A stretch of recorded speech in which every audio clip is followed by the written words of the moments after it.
Bonjour, je reviens vers vous pour poursuivre le chapitre 15 sur le budget trésorerie. Et après avoir abordé la mission 1 sur le budget des encaissements, on aborde maintenant la mission 2 sur le budget des décaissements.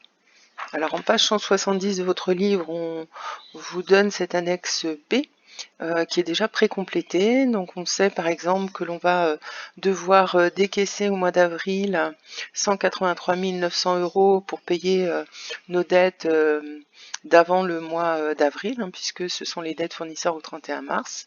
Donc on nous les a indiquées pour le mois d'avril et puis une autre partie sera à payer, donc à décaisser au mois de mai. On nous a indiqué aussi le décaissement de nos approvisionnements, donc en avril, en mai et en juin.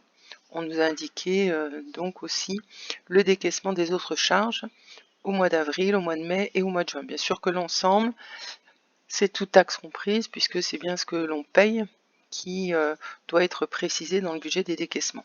Alors là, on va devoir compléter les salaires qui seront versés au personnel, savoir qu'est-ce qui devra être versé au mois d'avril, au mois de mai, au mois de juin pour payer donc les salaires. Les charges sociales, donc il y a une somme qui a été indiquée au mois d'avril et on va devoir compléter pour le mois de mai et le mois de juin. Je vais expliquer par la suite pourquoi finalement on va essayer de comprendre pourquoi on a le mois d'avril et pas les deux autres.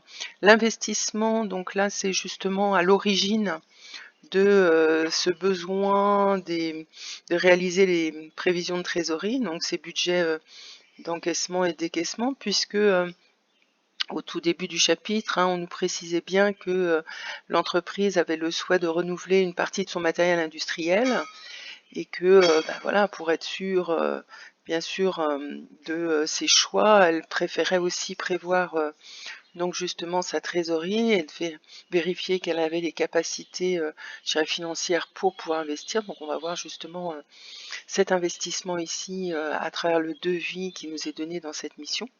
La TVA, donc on va essayer aussi de comprendre pourquoi on a le mois d'avril et pourquoi finalement on va devoir compléter peut-être pour le mois de mai et le mois de juin. Et un emprunt qui visiblement est remboursé depuis quelques mois, donc que l'on va devoir aussi préciser dans ce budget des décaissements pour au final pouvoir établir le total des décaissements. Alors là je vais couper ma petite vidéo, je suis obligée de faire des vidéos courtes puisque malheureusement le son se coupe à un moment donné quand ma vidéo est trop longue. Donc on va se retrouver tout de suite pour démarrer donc cette mission 2. À tout de suite.